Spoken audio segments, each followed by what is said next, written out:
Esse vídeo tem spoiler de Shingeki. Você foi avisado. Shingeki capítulo 130 foi extremamente interessante, trazendo pontos de vista tanto para a história tanto história e tanto história personagem, quanto mostrando um pouco mais sobre o Eren, sobre os planos dele e como as coisas no mundo estão acontecendo. O capítulo começa com o pessoal do Esquadrão Suicida dando a notícia para Anne de que não vai ser mais possível salvar Libério. É interessante ver como a Anne virou essa personagem fragilizada e com dor e cansaço da guerra, sendo que ela basicamente é a que viveu menos essa guerra. Se vocês pararem para pensar, ela foi a personagem que abandonou tudo, se congelando, e o inferno que ela deixou é o que os outros viveram desde então. Talvez os únicos personagens ali que tenham sofrido menos do que ela é a Gabi e o Falco. E olhe lá, porque eles também tiveram que travar várias guerras de Marley contra outros países. Talvez o fato dela ter deixado tudo é que tornou ela tão frágil a esse sentimento de perda que ela tá tendo agora. Todo mundo ali perdeu muito. E só agora que ela tá tendo esse sentimento de ter que deixar tudo para trás e seguir com a missão mesmo tendo perdido tudo. Uma parte menor, mas que talvez vai ter importância mais pra frente, é a Gabi. O discurso da Hanji sobre ter que se sacrificar por pessoas que você não conhece parece que despertou alguma coisa nela, chamou a atenção dela. Então, fiquem ligados nisso aí, pode ter importância mais pra frente. E agora em seguida vem a parte que deixou todo mundo bem confuso, que são os flashbacks do Eren. Eu interpreto que nessa parte que nós temos os flashbacks do Eren é o momento que ele está atravessando o oceano, indo para Marley, e de certa forma tentando reafirmar as suas intenções e a sua determinação em seguir com o seu plano de destruir o mundo. Essa parte é ótima porque dá para tirar muitas coisas daí. Ela agrega demais tanto ao capítulo quanto à obra. E é como se o Isayama estivesse falando pra gente que o começo da história, o porquê que ela aconteceu, não importasse mais. Se foi quando o Eren acordou, lá no primeiro capítulo, depois daquele sonho estranho, se foi quando os porcos fugiram da fazenda e a Ymir foi perseguida por isso, ou quando o Grisha entrou para os revivalistas, ou então quando o Eren beijou a mão da história e teve as memórias implantadas dentro da cabeça dele, é como se tudo isso não importasse mais. Não importa como começou. O que importa agora é que aconteceu e que a gente tem que seguir a história a partir daí. A próxima parte, então, é sobre o Eren conversando tanto com a Krista quanto com o Floch sobre o seu plano de destruir o mundo. Essa parte, tanto ela quanto a sequência, ela tem umas transições muito doidas e provavelmente foi isso que confundiu a maioria das pessoas. A conversa com o Floch e com a Krista é basicamente a mesma. É o Eren contando o plano dele para eles. Então, o capítulo tenta mostrar isso de uma forma mais dinâmica. Ele mostra tanto o começo da conversa do Floch quanto o começo da conversa da Krista. E a partir daí a gente tem a resposta do Eren, que foi exemplificada na conversa somente com o Floch, mas a resposta foi a mesma para as duas conversas, que é ele falando sobre destruir o mundo e se livrar de todos os inimigos para dar um fim no ciclo de ódio. Provavelmente o capítulo cortou a reação do Floch porque a gente meio que já sabe a resposta dele. Ele tá ajudando o Eren com o plano. E também porque ninguém gosta do Floch, então tanto faz o Floch.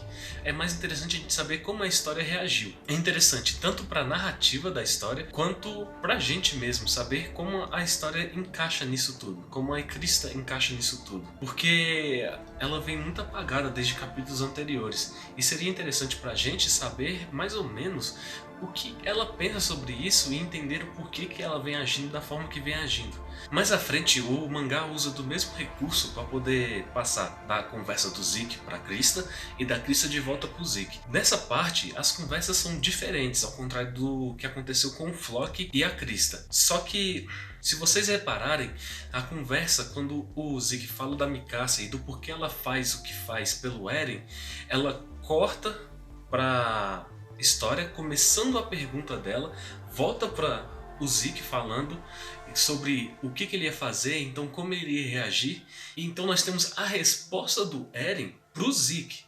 Porque o que acontece? Se a pergunta da Krista sobre ela ter um filho tivesse acontecido antes dessa resposta do Eren pro Zeke, daria pra gente assumir que foi a mesma coisa do recurso anterior, que é a mesma resposta para duas perguntas parecidas de pessoas diferentes. Só que no caso aqui, a resposta do Eren veio antes da pergunta da história. Como eu entendo disso é que a resposta é antagônica uma à outra. O que isso quer dizer? Que provavelmente as respostas tiveram um sentido diferente. Enquanto pro Zeke, a resposta foi que ele só teria mais 4 anos de vida, que ele não tinha como fazer isso e que não sei o que. Para Krista, provavelmente foi uma resposta diferente. Ela perguntou o que ele achava sobre ela ter um filho e a resposta dele foi provavelmente positiva sobre isso. Sabe o que isso significa? Chip 300% confirmado. Voltando. A partir daí, nós temos uma fala do Eren que pode ser interpretada tanto falando sobre a Krista e o filho, ou sobre a Mikasa, ou sobre todo mundo que era amigo dele. Eu provavelmente acreditaria que se fala sobre todo mundo, sobre todos os amigos, porque tem várias cenas mostrando Eren, da visão dele, a partir da visão dele, os amigos dele e etc. Enquanto, antagonizando com isso, mostra alguns fracassos dele, a Sasha morrendo e etc. O que isso quer dizer, eu não faço ideia. Provavelmente o Eren está seguindo à frente com esse plano, mas ele tem arrependimentos quanto a isso. Ele tem arrependimento de como as coisas ocorreram, mas tenta pôr para si que isso é algo necessário para que no final se tenha um objetivo. Por fim, nós temos o Eren Sauro contra a humanidade. Os canhões mais fortes do não sei o que. Gente, fala sério. Pra mim já estava mais do que óbvio que nenhum aparato humano poderia ser capaz de derrotar um exército de colossais. Então... outra coisa, os colossais nadarem. Pra mim já estava óbvio que eles iam chegar nadando. Gente, como é que eles iriam atravessar o oceano? Meu Deus. Eu acho que seria uma pergunta muito mais plausível a gente tentar entender como que o Eren atravessou o oceano. Como é que o Eren nada, gente? Mas isso é bobagem, é só pra ficar fazendo especulação mesmo. De certa forma agora, o que resta pra gente saber exatamente é como o Eren vai lutar ou ele vai agir quando o pessoal chegar. Do jeito que a tenda de ossos Eren foi construída, eu achei ele bem frágil a um ataque aéreo. Principalmente por parte do Colossal do Armin, que pode chegar explodindo por cima e derrubar a tenda de ossos no chão, né? Mas a gente não sabe, às vezes aqueles ossos lá conseguem se mexer de alguma forma? Não vamos descobrir, acho que nem no próximo capítulo, provavelmente. Esse capítulo foi muito interessante, trabalhando sobre a ideia de seguir em frente, sobre a força necessária para se ter para poder seguir com um plano mesmo quando você não tem mais nada a ganhar com ele. Passando essa ideia tanto com a Annie, com o Eren e com a Krista. Particularmente eu gosto quando tem esse tipo de coisa no capítulo. Mas bom, era isso que eu tinha para falar desse capítulo. Deixem suas opiniões aí nos comentários, vamos trocar uma ideia sobre esse capítulo que foi incrível, foi bem incrível esse capítulo. E se puderem, me ajudem com o vídeo, dê uma curtida aí, compartilhe com o pessoal que gosta de Shingeki e vamos ver até onde a gente pode chegar fazendo essa brincadeira aqui. Falou!